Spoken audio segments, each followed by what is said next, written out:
Democratic आजाद party.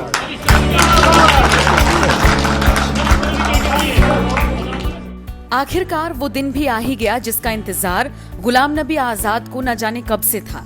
जी हाँ, कांग्रेस छोड़कर गुलाम नबी आजाद ने अपनी नई राजनीतिक पार्टी बना ली है और इसका ऐलान उन्होंने कर दिया है। बताते चले, गुलाम नबी आजाद ने अपनी राजनीतिक पार्टी का नाम डेमोक्रेटिक आजाद पार्टी रखा है और इस बात की घोषणा उन्होंने सोमवार को कर दी। 5 दशक तक वो कांग्रेस के साथ जुड़े रहे। 5 दशक यानी कि लगभग 50 साल एक बहुत लंबा वक्त था जब उन्होंने कांग्रेस की पार्टी के साथ वक्त बिताया, कंधे से कंधा मिलाया, हर परिस्थिति में कांग्रेस के साथ खड़े रहे। लेकिन उसके बाद एक G23 संगठन बना जिसमें कांग्रेस के कुछ ऐसे नेता थे जो पार्टी आलाकमान से नाराज थे और उन G23 संगठन में गुलाम नबी आजाद भी शामिल थे। उसके बाद से ही कयास लगाए जा रहे थे कि आजाद कोई बड़ा फैसला ले सकते हैं क्योंकि वो पार्टी आलाकमान से नाराज चल रही हैं। देखिए, सबसे दिलचस्प बात यह है कि पार्टी से अलग होते ही गुलाम नबी आजाद ने कई बड़े खुलासे किए। राहुल गांधी को लेकर उन्होंने बात रखी, उन्होंने कांग्रेस की मौजूदा स्थिति को लेकर बात रखी और साथ ही साथ ये भी कह दिया कि वहां पर अब जाहिलों की जमात भरी पड़ी है और अगर आलाकमान से बात करनी है तो बीच में कम्युनिकेशन बैरियर्स आ गए हैं, यानी कि सीधे तौर पर बात नहीं की जा सकती और अगर बात हो भी जाए तो कोई सुनता नहीं है। बहुत ज्यादा नाराजगी उन्होंने कांग्रेस के प्रति दिखाई। हालांकि उन्होंने ये जरूर कहा कि व्यक्तिगत तौर पर राहुल गांधी बहुत अच्छे इंसान हैं, लेकिन राजनीतिक तौर पर उनकी रुचि राजनीति में नहीं है। तो कांग्रेस से 5 दशक बाद अलग होने के बाद गुलाम नबी आजाद ने कई सारे खुलासे किए थे और उसके बाद उन्होंने इशारा भी दे दिया था कि वो कोई बड़ा ऐलान कर सकते हैं। अब इसी बीच खबर ये आई है कि कश्मीर से अपनी पार्टी को चलाएंगे गुलाम नबी आजाद और अपनी पार्टी का नाम उन्होंने डेमोक्रेटिक आजाद पार्टी रखा है। इसके तहत अब बहुत सारे ऐसे समर्थक हैं गुलाम नबी आजाद के जिन्होंने कहना शुरू कर दिया है कि कश्मीर में अब बड़ा बदलाव होने जा रहा है। वैसे आपको बता दें, जिस वक्त गुलाम नबी आजाद ने अपनी पार्टी बनाने की घोषणा की थी उसी दौरान 60 से ज्यादा कश्मीर के नेताओं ने इस्तीफा दे दिया था कांग्रेस पार्टी से और ये कांग्रेस के लिए बहुत बड़ा झटका था। अब एक एक करके ये सभी इस पार्टी में शामिल हो सकते हैं और आने वाले वक्त में हो सकता है कि गुलाम नबी आजाद की पार्टी बीजेपी के साथ गठबंधन कर ले और आजाद बन जाएं कश्मीर के मुख्यमंत्री। खैर, ये सारी बातें तो बाद की हैं। राजनीतिक उठापटक के बीच कुछ भी हो सकता है और देखना दिलचस्प होगा कि इस पार्टी का फायदा गुलाम नबी आजाद को कैसे होता है और गुलाम नबी आजाद बीजेपी को इसका फायदा कैसे पहुंचाते हैं। बहरहाल, कांग्रेस से अलग होने के बाद गुलाम नबी आजाद ने ये जो कदम उठाया और उसके बाद अपनी पार्टी का ऐलान किया, इसको लेकर आप क्या राय रखते हैं और क्या आपको लगता है कि अगर बीजेपी के साथ गुलाम नबी आजाद और उनकी पार्टी गठबंधन करते हैं तो कश्मीर को फायदा होगा, कश्मीर में बड़ा बदलाव होगा? आपका जो भी मानना हो कमेंट बॉक्स में अपनी राय जरूर दें। डेमोक्रेटिक आजाद पार्टी।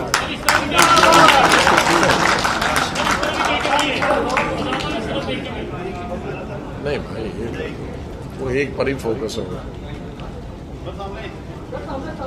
हो गया। अब मैं डिफाइन करूंगा तीनों कलर।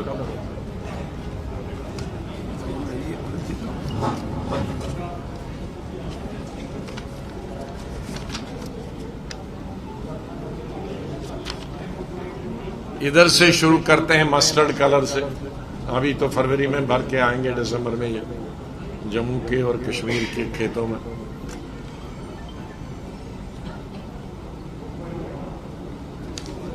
इसका मतलब हुआ मस्टर्ड कलर का क्रिएटिविटी। क्रिएटिविटी का मतलब है एक नई चीज क्रिएट करने की, पैदा करने की, सोचने की क्षमता।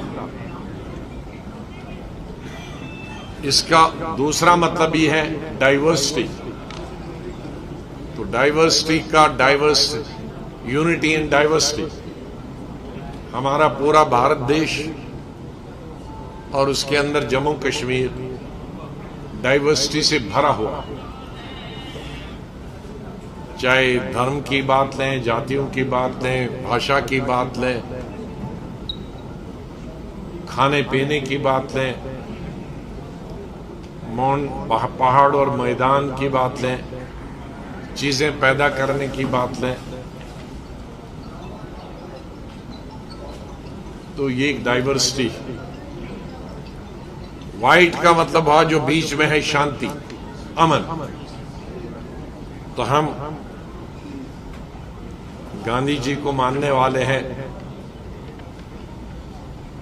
तो इसलिए हम शांति और अमन हमारी प्राथमिकता रहेगी और हमारा उसूल भी रहेगा। अब ये जो कलर है, इसमें पूरा दुनिया समा जाता है। इसके इतने मतलब हैं। ये डार्क ब्लू कहिए, ये समंदर की गहराई से लेकर आसमान की ऊंचाइयों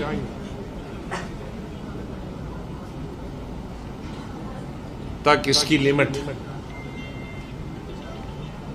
हमारे अंदर दिल में इतनी गहराई होनी चाहिए कि ऐसा नहीं इधर कान से सुना कुछ तो और इधर बता दिया। इतनी ताकत होनी चाहिए हमको बर्दाश्त करने की दिल के अंदर। और आसमान जैसे हमारी खुला होना चाहिए दिमाग, सोच बंद नहीं होनी चाहिए।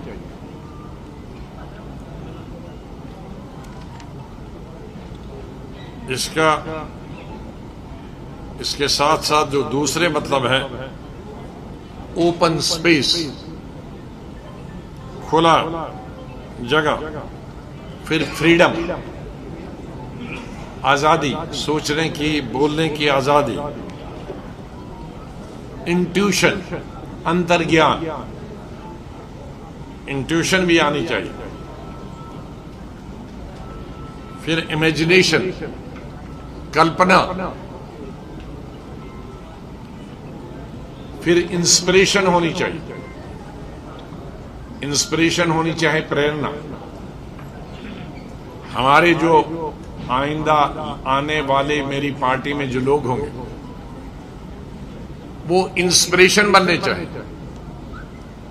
क्लीन होने चाहिए, साफ सुथरे होने चाहिए, राजनीति में सेवा की भावना से आने चाहिए, पैसे बनाने की भावना से नहीं आनी, ताकि उनको देखकर हमारे आने वाले जो बच्चे या बच्चियां हैं शहर में, देहात, वो इनको इंस्पायर कर सकते, उनसे प्रेरणा मिल सकती। गांधी जी को आज कितने साल हो गए, पौना दशक हमसे जुदा हुए।